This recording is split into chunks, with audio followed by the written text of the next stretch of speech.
박순봉 경향신문 기자, 김수민 시사평론가 두 분과 함께 자세하게 좀 짚어보겠습니다. 안녕하십니까? 안녕하세요. 반갑습니다. 네, 윤석열 대통령이 오늘 오전 회의에서 경찰을 아주 강하게 질타했죠.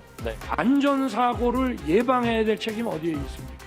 경찰에 있어요. 왜 4시간 동안 물끄러미 쳐다만 보고 있었냐 이거예요.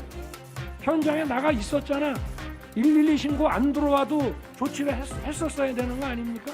이태원 이 참사가 제도가 미비해서 생긴 겁니까?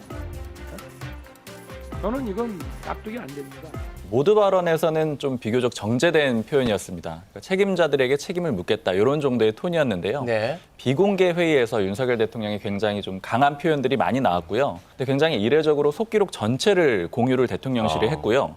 그리고 그 이후에 영상까지 또 전체를 다 공유를 했습니다. 네. 이런 과정이 윤석열 대통령 지시로 이뤄졌다라고 하거든요. 어쨌든 이 이태원 참사의 책임을 경찰의 부실 대응 그 부분으로 묻겠다. 전적으로 뭐 책임을 추궁하겠다. 이런 의지가 엿보이는데 어떻게 보십니까?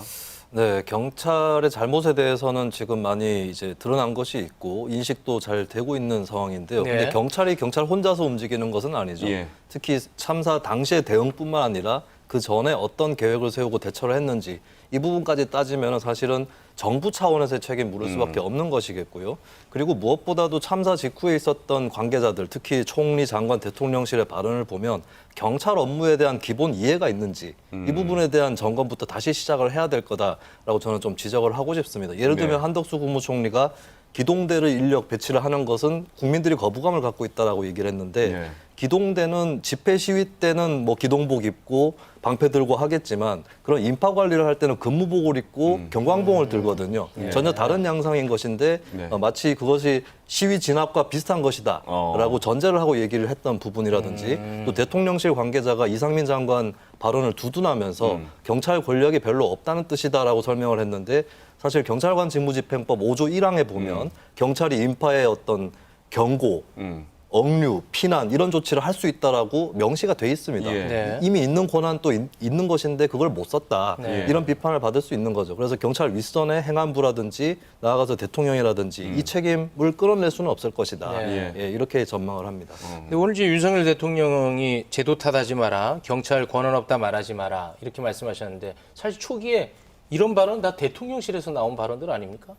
네, 그렇다면 처음에 정부 차원에서 대통령실 차원에서도 혼선이라든지 잘못된 발언이 있었다. 이런 네. 것들을 같이 좀 인정하는 그런 태도였으면 더 네. 좋았을 뻔했습니다. 알겠습니다. 국회에서도 이태원 참사에 대한 질책 오늘 강하게 이어졌죠. 네, 본격적으로 국회에서 책임을 묻는 그런 절차가 진행이 되고 있고요. 상임위가 3개가 열렸거든요. 근데 특히 좀 중요하게 봐야 되는 게 행안이었어요. 네. 왜냐하면은 관련된 참사 책임자들이 전부 다 나왔거든요. 네. 뭐 예를 들자면은 이상민 행안부 장관, 또 윤익은 경찰청장, 또 박희영 용산구청장 이런 사람들이 다 나왔기 때문에 가장 주목을 받았습니다. 장제원 의원 같은 경우에는 굉장히 강한 표현을 썼어요. 세월호 선장보다 더하다, 뭐 체포해야 된다 이런 식의 표현들을 썼고요. 또 정우택 의원은 경찰 하나의 그 총경들 아니냐 이렇게 얘기를 하기도 했고 또 문재인 정부 알박기 인사들 아니냐 이런 표현도 썼습니다. 반면에 야당은 집중적으로 이상민 행안부 장관을 지목을 해서 압박을 했습니다. 예. 행안부 장관은 대한민국의 안전과 재난을 책임지는 장관 아니에요? 그렇습니다. 그런 장관이 백수십 명이 사망한 시점에서 첫 번째 기자회견을 아무런 보고도 받지 않고 개인의 의견을 말씀하셨다는 뜻입니까? 이게 윤석열 정부 행안부 장관이 지금 하실 말씀이에요? 근데 이상민 장관은 이태원 참사를 예방하지 못한 것에 대한 책임감을 느끼는커녕 그 책임 회피성 발언 그리고 국민들에게 상처를 주는 망언을 쏟아냈다고 생각합니다. 이것만으로도 장관이 파면감이라고 이렇게 생각을 하는데요.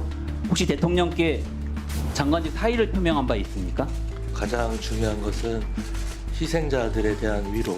대통령께 사의 표명한 적 있습니까? 없습니까? 지금 사의 표명한 적은 없습니다. 주어진 현재 위치에서 제가 할 수 있는 최선을 다하겠습니다. 장관들의 거치라는 것이요. 본인이 물러나고 싶다라고 해서 물러나는 게 아니고 그러니까 즉 대통령하고 상의를 한 다음에 하거든요. 보통 네. 예를 들자면 자진 사퇴 형식을 취하더라도 네. 그건 대통령과 뜻이 교감이 된 다음에 이루어지는 거잖아요. 즉 사퇴 얘기를 한 적이 없다라는 거는 윤석열 대통령의 뜻하고 일치한다라고 보는 게 맞을 것 같습니다. 네. 아니 근데 그 경찰국 신설 당시에 이상민 장관이 경찰의 지휘 라인 장관이 있다. 이게 잘못하면 직무유기다. 뭐 이렇게까지 강하게 발언했던 당사자 아닙니까? 네, 윤석열 정부의 정책이 그렇게 있었기 때문에 더더욱이나 경찰하고 연계가 돼서 이상민 장관이 문책을 받을 수밖에 없는, 그러니까 국민의 문책인 거죠. 그 구조가 돼 있는 거죠. 사실 행안부에 경찰국을 설치를 한다고 해도 수사 지휘를 한다거나 이것은 불가합니다. 그렇다면 뭘 할 수 있느냐 했을 때 가장 기초적으로 할 수 있는 게 치안 정책에 대한 부분이거든요. 그러니까 수사가 아닌 치안 쪽으로 옮겨오는 건데 이번에 바로 그 영역이었습니다. 인파 관리에 해당하는 네. 그런 영역이 이번에 실패한 영역에 포함됐기 때문에 그렇다면 그 논란에도 불구하고 행정안전부에 경찰국을 설치한 이점이 도대체 무엇이 있었느냐 네. 이렇게 질타를 받을 수 있는 것이고 경찰과 강하게 연계가 된 것이 윤석열 정부 스스로의 정책이었기 때문에 네. 이 장관하고 경찰하고 분리하는 것은 굉장히 어려워졌다라고 봐야 되겠죠. 네. 여당에서는 민주당에게 책임이 있다라는 이제 주장을 하고 있다고요. 네, 오늘 비대위 회의를 보면 야당 성토장이랑 좀 비슷한 그런 분위기였거든요. 비대위원들이 대부분 나서가지고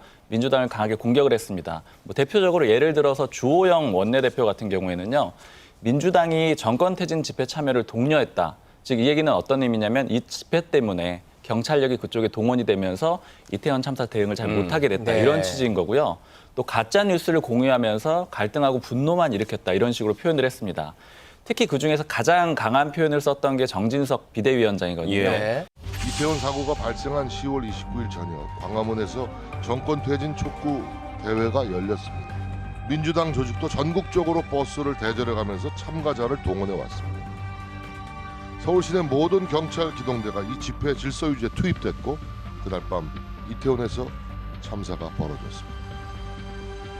지금 윤석열 대통령은 용산 참사의 사고 원인을 규명하고 유족들을 위로하기 위해 혼신의 힘을 다해 할 수 있는 모든 것을 다하고 있습니다. 민주당은 정권 퇴진 운동 전문 정당입니까? 민주당이 독려한 정권 퇴진 운동에 서울 시내 모든 경찰 기동대가 투입이 돼서 이태원 참사 대응을 적절하게 하지 못했다. 이 주장 어떻게 보십니까?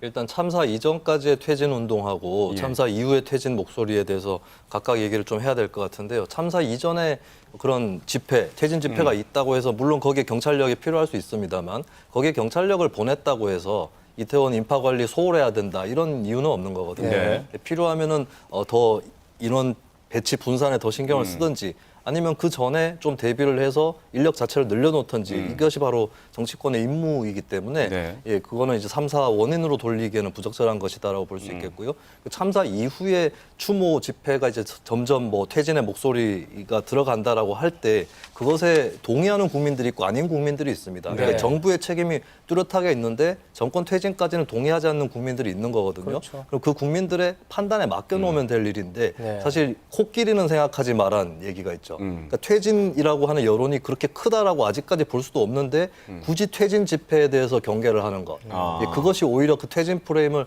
더 강화시킬 수 있다라고 하는 거. 이런 점들을 좀 정부나 여당에서 정치적으로 신경을 써야 될 것 같습니다. 네, 정치적으로도 뭐 크게 유리할 게 없는 그런 주장이라고 보시는 거고 국민의힘 내부 여론이 좀 궁금한데 정진석 위원장과 생각을 좀 대체로 같이 하고 있나요?